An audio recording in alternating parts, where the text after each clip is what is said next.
अस्सलाम वालेकुम students, welcome back to my channel BS not spark jobs and scholarship. आज का lecture theory of combinatorics with applications by doctor Abdul Rahman. Course को start किया हुआ है, उसकी एक्सरसाइज 1.2 हमने लास्ट लेक्चर में कंप्लीट कर लिए थे। उसके तमाम क्वेश्चन जो थे वो सोल्यूशन उसका देख लिया था। आज के लेक्चर में हमने एक्सरसाइज 1.3 से रिलेटेड डेफिनेशंस और फार्मूलाज और एग्जाम्पल्स आज हमने डिस्कस करने हैं। तो इसमें हमने कॉम्बिनेशंस पढ़ना है। Combination, subsets of a set and combinations. तो कॉम्बिनेशंस की जो सही डेफिनेशन है वो यहाँ पर मेंशन है, ये आपने याद करनी है। An arrangement of n different objects taken r at a time without any order is called a combination of n objects taken r at a time. Combinations, जब हमने परमुटेशन पढ़ा था ना, उसमें हमने ऑर्डर को देखा था, वहाँ पर ऑर्डर आ जाता है, ऑर्डरली हमने अरेंजमेंट्स करनी है। लेकिन कम्बिनेशन में ऐसा नहीं होगा, कम्बिनेशन में ऑर्डर नहीं देखा जाएगा।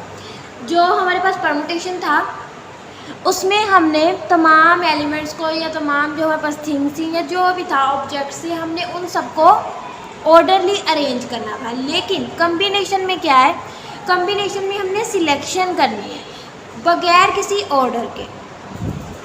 तो कम्बिनेशन के यहाँ से देखते हैं। Let S be a set of n distinct objects, a combination of S is simply a subset of S.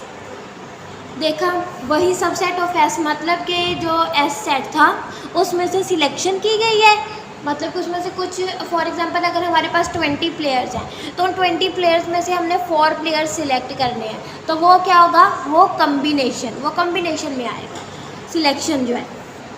More precisely, जैसा कि हमें पता है कि आर जो है वो always greater than equal to 0, less than equal to n, n r combination of S is n r element subset of S.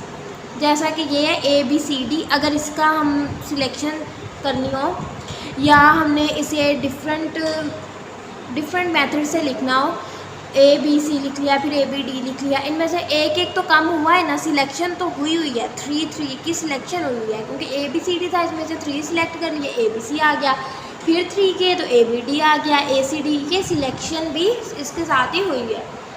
Next है, as ordering of the elements in a set has no importance so a combination can be defined as. और ये इसकी definition है, हमने सबसे पहले यही देखी है, तो ये आपने लास्ट में करना। उसके बाद आ जाता है कम्बिनेशन का formula, n C r is equal to, और ये इसको डिनोट करने के मेथड्स हैं, एन सी आर यूँ ब्रैकेट में और फिर यूँ, ये कम्बिनेशन को डिनोट करने के मेथड्स हैं। तो यहाँ पर कम्बिनेशन का फॉर्मूला है n C r is equal to n factorial over n minus r का फैक्टोरियल और साथ r factorial. If r is equal to n, अगर आर एन के इक्वल हो जाए, आर और एन दोनों की वैल्यू सेम हो जाए, तो हम क्या करते हैं, हम यहाँ पर अगर आर की जगह पे एन पुट कर दें, आर था इधर एन पुट कर दिया, इधर भी आर था इधर भी एन पुट कर दिया, ये तो कैंसिल होकर 0 फैक्टोरियल बन जाएगा, ऊपर एन फैक्टोरियल और इधर भी एन फैक्टोरियल, ये कैंसिल होकर 1 आ जाएगा। जब भी एन और आर की वैल्यू सेम होंगी तब क्या होगा, ये 1 बन जाएगा। नेक्स्ट है हमारे पास एग्जाम्पल 24, इवेल्यूएट 12 कॉम्बिनेशन 3। यहाँ पर जस्ट हमने कॉम्बिनेशन का फॉर्मूला लगाना है और इसे ओपन कर देना। Using the formula n C r is equal to n factorial over r factorial n minus r factorial. तो ये हमारे पास फॉर्मूला था, इसमें पुट करें, एन की वैल्यू क्या है 12 है, 12 पुट करें, 12 फैक्टोरियल, आर की वैल्यू क्या है 3 फैक्टोरियल, 12 माइनस 3 का फैक्टोरियल। अब इसे हमने 9 तक ओपन किया, 3 फैक्टोरियल 12 में से 3 के 9 आ गया, तो ये 9 और ये वाला आपस में कैंसिल हो गया। ऊपर क्या बचा 12, 11 और 10, नीचे क्या बचा 3 फैक्टोरियल। इसको भी ओपन किया और इसको मल्टीप्लाई करके जब 6 पे डिवाइड किया तो 220 हमारे पास इसका आंसर आ गया। नेक्स्ट हमारे पास एक छोटा सा थ्योरम है, थ्योरम 1.3.1 कॉम्बिनेशंस का है। The number of combinations of a set with element is given by combination n r is equal to n C r is equal to n factorial over n minus r factorial, और ये फिर आ गया are factorial. इसका proof है, the r permutations of the set with n elements can be obtained by forming the R combinations of the set which is C and R or NCR, and then ordering these R combinations which will be done by R factorial way, hence by product rule. यहाँ पे ये permutation लिया, P N R is equal to combination N R multiply by R factorial. इसे हमने proof करना है, इसका ये नेक्स्ट पेज पर फॉर्मूला है कम्बिनेशन का, वो प्रूफ करना है यहाँ पर, इससे जनरेट हमने करना है। तो यहाँ पर क्या करेंगे, ये जो R फैक्टोरियल है ये परमुटेशन के इधर जाके डिवाइड हो जाएगा, इस स्टेप में डिवाइड हुआ। नेक्स्ट स्टेप में हम क्या करेंगे, हमने यहाँ पर परमुटेशन वाला फॉर्मूला ओपन कर देना है। क्या बनेगा वो हमारे पास n factorial over n minus R factorial, और ये वाला R फैक्टोरियल साथ ऐसे। तो आप देख सकते हैं कि ये कौन सा फॉर्मूला बन गया है हमारे पास, ये फॉर्मूला तो हमारे पास कम्बिनेशन का बन चुका है, यहाँ पर आप देख सकते हैं, यही इन्होंने यहाँ पर प्रूफ किया। नेक्स्ट है थ्योरम 1.3.2 कॉम्प्लीमेंट्री कम्बिनेशन है। If n and r are positive integers then prove that NCR is equal to NC n minus R, और R की कंडीशन भी बताई हुई है जो कि R less than equal to n है। We know by definition NCR is equal to n factorial over n minus R factorial R factorial. तो यहाँ पर हमने क्या करना है, NC पहले इसको लिया है इन्होंने और इस पर यह फार्मूला लगा दिया। अब इसको लेना है, इस पर भी हमने कम्बिनेशन का फार्मूला लगाना है। n फैक्टोरियल ओवर, यहाँ पहले r की वैल्यू पुट करनी होती है ना, उसके साथ फैक्टोरियल लगा के, तो n माइनस r का फैक्टोरियल। अब इसके क्या करना है, अब हमने क्या करना है, n माइनस r का फैक्टोरियल। तो जब हम करेंगे n माइनस r का फैक्टोरियल, तो ये क्या बनेगा, ये बनेगा n minus n plus r का फैक्टोरियल। तो ये कैंसिल हो जाएगा, n से कैंसिल और r फैक्टोरियल बच गया। तो आपने देखा कि लेफ्ट हैंड साइड और राइट हैंड साइड के जो आंसर हैं वो इक्वल आ गए।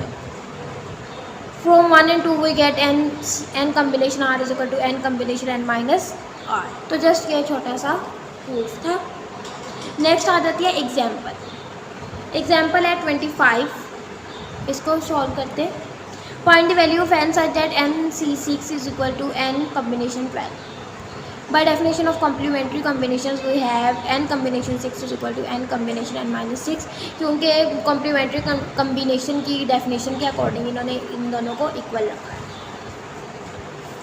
फिर नेक्स्ट क्या है, n combination 6 is equal to n combination 12 given, ये गिवन है हमारे पास, यहाँ पर दिया हो। फिर यहाँ पर क्या किया, by 1 and 2 we get, अब इन दोनों इक्वेशंस को यूज़ करते हुए हम क्या करेंगे, NC6 NC n माइनस 6 ये आ गया, ये दोनों इक्वेशंस इक्वल है ना, NC6 n कम्बिनेशन 6 किसके इक्वल है, n कम्बिनेशन n माइनस 6 के, और यहाँ पर n कम्बिनेशन 6 किसके इक्वल है, n कम्बिनेशन 12 के। तो ये दोनों इक्वल है, तो इसका मतलब ये दोनों भी इक्वल होंगे। तो हमने इन दोनों को इक्वलिटी में ले लिया, n combination n minus 6 is equal to n combination 12। ये दोनों जब ऐसे आ गए तो हमने इन्हें कंपेयर करना है, कंपेयर करके ये भी सेम, तो यहाँ से हमारे पास क्या आएगा, n minus 6 is equal to 12, n is equal to 12 plus 6, तो ये हमारे पास क्या आ जाएगा, 18 आंसर आ जाएगा। This result is useful only when r greater than n over 2। तो ये हमारे पास थी एग्जाम्पल 25। नेक्स्ट है हमारे पास एग्जाम्पल 26। इसमें आप देखिए, how many diagonals and triangles can be formed by joining the vertices of the polygon having 5 sides. पहले देखते हैं पॉलीगॉन क्या है, कोई भी क्लोज्ड फिगर जो है उसे हम पॉलीगॉन कहेंगे, कोई भी क्लोज्ड फिगर जो। अब यहाँ पर ये कुछ फार्मूलाज लिखे हुए हैं, ये आपने याद रखने हैं। अगर हमें कहा जाए number of diagonals find out करें, तो आपको ये फार्मूला याद होना चाहिए, n कम्बिनेशन 2 माइनस n। अगर कहा जाए number of triangles find out करें, तो आपको ये याद होना चाहिए n कम्बिनेशन 3, क्योंकि वर्टिसेस है ना, तो ट्राइंगल्स के कितने होते हैं, 3, तो इसलिए n कम्बिनेशन 3 ये फार्मूला इसमें आएगा। तो ये दोनों आपने याद रखने हैं। अब क्या है, यहाँ पर n की वैल्यू दे दी है 5 साइड्स, तो n इज इक्वल टू 5 और यहाँ पर आपने जस्ट 5 कम्बिनेशन 2 -5 कर देना है, तो आपके पास इसका आंसर आ जाएगा। यहाँ पर आपको r की वैल्यू नहीं लेनी पड़ेगी, यहाँ पर जस्ट n की वैल्यू जो कि आपको क्वेश्चन में दी होगी, साइड्स बताए होंगे या वर्टिसेस बताए होंगे या कुछ पॉइंट्स इस तरह बताए होंगे, आपको उसी से ही पता चल जाएगा। तो वही बात हुई, क्योंकि 5 साइड्स दी थी, 5 कम्बिनेशन 2 हो गया। Number of sides and diagonals, तो 5 कम्बिनेशन 2 क्या आया हमारे पास 10, फिर उस 10 में से हमने n को माइनस करना था, तो 10 - 5 5 हो गया। ये ऐसे था ना हमारे पास n कम्बिनेशन 2 - n, ये जस्ट इन्होंने यहाँ पर इतना ही सॉल्व किया, n कम्बिनेशन 2 को यहाँ पर निकाला और यहाँ पर आके जो n कम्बिनेशन 2 की वैल्यू थी 10 आई थी, उसमें से 5 को यहाँ पर माइनस किया। तो नंबर ऑफ ट्राइंगल्स अब देख लिया। अब यहाँ पर क्या है, 5 कम्बिनेशन 3 करेंगे, इसको ओपन करेंगे तो ये 10 आ जाएगा। ये फॉर्मूला जस्ट याद रखने हैं, ये वही डिस्क्रीट मैथमेटिक्स वाले सेम है, एग्जांपल्स भी और क्वेश्चंस भी इसके सेम है। नेक्स्ट है हमारे पास example 27, how many committee of 5 members can be chosen from a group of 8 persons when each committee must include 2 particular person. अगर हमारे पास 5 मेंबर्स चूज़ करने हों 8 पर्सनस में से, when each committee must include 2 particular members, जबकि हर committee में 2 particular members जो हैं वो लाजमी होने चाहिए पर्सनस। यहाँ पर एक नोट मेंशन किया हुआ है, if there is to be some particular selection, जब भी हमने कोई पार्टिकुलर सिलेक्शन करनी है, then exclude it from the total and also from these to be selected. In this way the selection will not be on the chance and definitely be selected. तो हम क्या करेंगे, हमने जो टोटल में से माइनस कर देना है, जो पार्टिकुलर पर्सन्स होंगे उनको माइनस कर देना। फॉर एग्जांपल यहाँ पर 8 थे टोटल पर्सन्स और 2 जो थे वो पार्टिकुलर, तो 8 में से पहले हमने 2 को माइनस कर देना। अगर यहाँ पे कुछ भी इस तरह होगा जो टोटल होगा उसमें से पार्टिकुलर को माइनस कर देना है। If there are n person and r to be selected with the condition that m must be selected, then total ways is equal to, यहाँ पर ये फॉर्मूला भी इसका लिखा हुआ है, n - m combination r - m। In fact we have to find combination of 8 - 2 is equal to 6 of 5 - 2 is equal to 3। इन्होंने पहले 8 में से भी 2 को माइनस किया, फिर 5 में से भी 2 को माइनस कर दिया। 8 में से 2 गए 6, 5 में से 2 गए 3। टोटल कमेटीज ऑफ 3 पर्सन्स, तो ये क्या आएगा 6 कम्बिनेशन 3, 6 कम्बिनेशन 3, 6 कम्बिनेशन 3। जी ठीक है, 6 जो पार्टिकुलर पर्सन्स को निकाल के बचे हैं 6, और जब यहाँ से जो चूज़ करने थे हमने मेंबर्स, जब उनमें से 2 को निकाला तो वो 3, इसलिए 6 कम्बिनेशन 3। इसको हमने ओपन किया तो ये हमारे पास क्या आ जाएगा, ये हमारे पास आ जाएगा 20। इसका आंसर कम्बिनेशन का 20 आ जाएगा। तो नेक्स्ट है हमारे पास counting polygons and line segments when some points are linear. यहाँ से जस्ट आपने ये फॉर्मूलाज याद रखना है, number of line segments can be found by n points, n combination 2 - m combination 2 + 1। और एक यहाँ पर फॉर्मूला है, if m points are collinear then number of polygons is equal to n combination r - m combination r। ये जो just formulas है ना, ये आपने याद रखने हैं। डिफरेंट क्वाड्रिलेटरल्स के लिए भी यहाँ पर लिखा हुआ can be formed by n points, n combination 4 - m combination 4। फिर यहाँ पर ट्राइंगल के लिए भी लिखा है, different triangles can be formed by n points. ये पॉइंट्स की बात हो रही है, n कम्बिनेशन 3 - m कम्बिनेशन 3, इसके लिए ये फॉर्मूला है। तो ये जो है ये आपने याद रखते हैं, अगर आ जाए तो जस्ट ये फॉर्मूला लगाने और कुछ भी नहीं करना। नेक्स्ट है हमारे पास एग्जाम्पल 28। एग्जाम्पल 28 में जस्ट ये फार्मूलाज यूज़ होंगे। तो इसकी स्टेटमेंट रीड करते हैं। 15 पॉइंट्स हैं हमारे पास, P1 P2 से P15 तक है, are drawn in the plane in such a way that P1 P2 P3 P4 P5 are collinear and no other 3 points are collinear. Fine, यहाँ पर आप देख सकते हैं the number of separate lines which pass through at least 2 of the 15 points. ये हमने number of line separate lines find out करनी है। नंबर ऑफ सेपरेट लाइंस के लिए हमारे पास क्या फॉर्मूला था, ये वाला था। ये वाला फॉर्मूला हम यहाँ पर लगाएंगे और यहाँ पर देख सकते हैं आप, हमें n जो है वो 15 दिया हुआ है, क्योंकि इनको हमें देखते ही पता चल जाना चाहिए कि जो बड़ी वैल्यू होगी वो n की होगी और जो छोटी वैल्यू होगी वो किसकी होगी, r की। यहाँ पर n कम्बिनेशन 2 जी, यहाँ पर m आएगा, यहाँ पर r नहीं आएगा। नेक्स्ट इसका सोल्यूशन देखें। 15 कम्बिनेशन 2 - 5 कम्बिनेशन 2, यहाँ पर जो 5 पॉइंट्स हैं कोलिनियर वो भी लिए हुए हैं। 15 combination 2 minus 5 combination 2 plus 1 is equal to, ये इसका आंसर 105 आया, इसका आंसर 10 आया और ये 1 ऐसे ही, तो ये सिंप्लीफाई करके क्या आ गया 96। सेकंड पार्ट इसका क्या है, the number of triangle whose vertices are 3 of the 15 points, तो ये क्या बन गया 15 कम्बिनेशन 3। 15 कम्बिनेशन 3 ये अभी हमने ये जो यहाँ पर फॉर्मूला देखा था ना पेज नंबर 20 के ये लास्ट पे, इसके अकॉर्डिंग अभी हमने किया है 15 कम्बिनेशन 3 आ गया। ठीक है, तो यहाँ पर हम देखते हैं number of triangle with 5 collinear points is given bye 15 combination 3 minus 5 combination 3। 5 collinear points भी हैं तो इसलिए 5 कम्बिनेशन 3 आ गया। तो 455 15 कम्बिनेशन 3 को जब ओपन करेंगे तो क्या आएगा 455 आ जाएगा। इसको ओपन किया तो क्या आया 10 आ गया इज इक्वल टू 445। इसी तरह एग्जाम्पल 29 है, ये आप खुद सॉल्व करेंगे, ये आप खुद सॉल्व करेंगे। अगर ये नहीं सॉल्व होगी तो आप मुझे कमेंट करके बताएंगे, फिर मैं इसको आपके लिए सॉल्व कर दूँगी। यहाँ पर लास्ट टॉपिक है मेरे पास एक छोटा सा जो कि बहुत ही इम्पॉर्टेंट है, मुझे तो ये बहुत इंपॉर्टेंट लगता है। Difference between permutation and combination. Students 9th-10th में, उसके बाद फर्स्ट ईयर सेकेंड ईयर में, फर्स्ट सेमेस्टर में भी परम्यूटेशन कम्बिनेशन पढ़ लेते हैं, लेकिन इनके दरमियान जो एक डिफरेंस है वो समझ नहीं पाते। तो परम्यूटेशन और कम्बिनेशन में फ़र्क क्या है? परम्यूटेशन फर्स्ट इनमें जो है परम्यूटेशन में ऑर्डर मैटर करता है, कम्बिनेशंस में ऑर्डर मैटर नहीं करता। परम्यूटेशन में हम ऑर्डरली अरेंज करते हैं, कम्बिनेशन में हम सिलेक्शन करते हैं।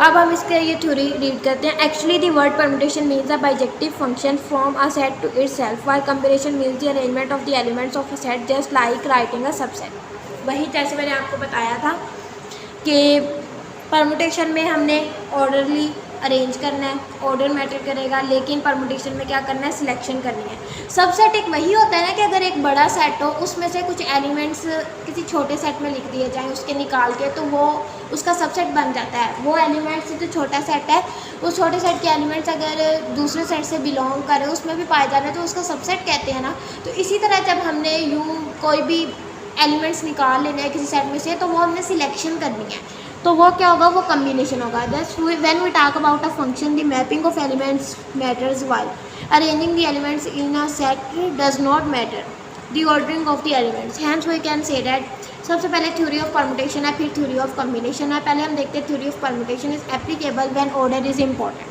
वही बात जो मैंने आपको कही थी कि जब ऑर्डर इंपॉर्टेंट होगा तो तब परम्यूटेशन आएगा। फॉर एग्जांपल 1 2 3 1 3 2 3 2 1 ये all are different numbers, order of the integers matter. यहाँ पर इसका ऑर्डर मैटर करता है। 321 हम ये नहीं कह सकते कि 321 और 312 जो है वो एक जैसे हैं, नहीं, इनका ऑर्डर यहाँ पर मैटर करिए, एक दूसरे से बिल्कुल डिफरेंट है। Any vector from point A to point B is different from the vector from the point B to A. तो अगर कोई वेक्टर ए से बी की तरफ है तो वो दूसरे वेक्टर से बिल्कुल ही डिफरेंट होगा जो कि वेक्टर पॉइंट बी से ए की तरफ होगा, वो तो ऑपोजिट डायरेक्शन में हो जाएंगे। तो यहाँ पर ऑर्डर मैटर करता है। अब थ्योरी ऑफ कम्बिनेशंस देखते हैं। Theory of combination is applicable when order is not important, जबकि ऑर्डर इम्पॉर्टेंट नहीं है इसमें। For example we get 6 players from a squad of 20 players and formatting. वही सिलेक्शन आ गई, 20 प्लेयर्स में से कितने सेलेक्ट करने हैं 6 players. Here the selection of players in any order does not effect the team. Order जो है वो मैटर नहीं करता। Similarly any line segment from point A to point B is same as from point B to A. अगर यहाँ से हम यहाँ लाइन लगाएं या यहाँ से यहाँ लाइन लगाएं तो बात तो एक ही है, दिखने में तो दोनों ही लाइन्स हैं, लेकिन जो वेक्टर है उसका पता चल जाता है क्योंकि उसकी डायरेक्शन शो हो रही होती है। Moreover, we use permutation for different kinds of arrangements while use combinations in different kinds of selections. यहाँ पर भी दोबारा उन्होंने वही बात कर दी, अरेंजमेंट और सिलेक्शन। तो स्टूडेंट्स ये हमारा आज का लेक्चर था जिसमें हमने कम्बिनेशन देखा, फिर कम्बिनेशन से रिलेटेड कुछ एग्जांपल्स देखी, फिर हमने कॉम्प्लीमेंट्री कम्बिनेशन देखा और उसके बाद उससे रिलेटेड कुछ एग्जांपल्स देखी, फिर नंबर ऑफ डायगोनल्स और ट्रायंगल्स फाइंड आउट करने के फार्मूलाज देखे, और सबसे इम्पोर्टेंट जो मेरी नज़र में था वो परम्यूटेशन और कम्बिनेशन का डिफरेंस था यहाँ पर। जो कि आज के लेक्चर में हमने डिस्कस किया। अगर आपको मेरा लेक्चर अच्छा लगा हो तो इसे लाइक करें, चैनल को सब्सक्राइब करें ताकि न्यू लेक्चर्स आप तक पहुंचते रहें और आप न्यू लेक्चर से अपडेट रहें। अगर आपका कोई भी क्वेश्चन है तो आप कमेंट करके मुझसे पूछ सकते हैं। इंशाल्लाह नेक्स्ट लेक्चर में हम एक्सरसाइज 1.3 जो है वो स्टार्ट करेंगे। नेक्स्ट लेक्चर तक के लिए अल्लाह हाफिज़।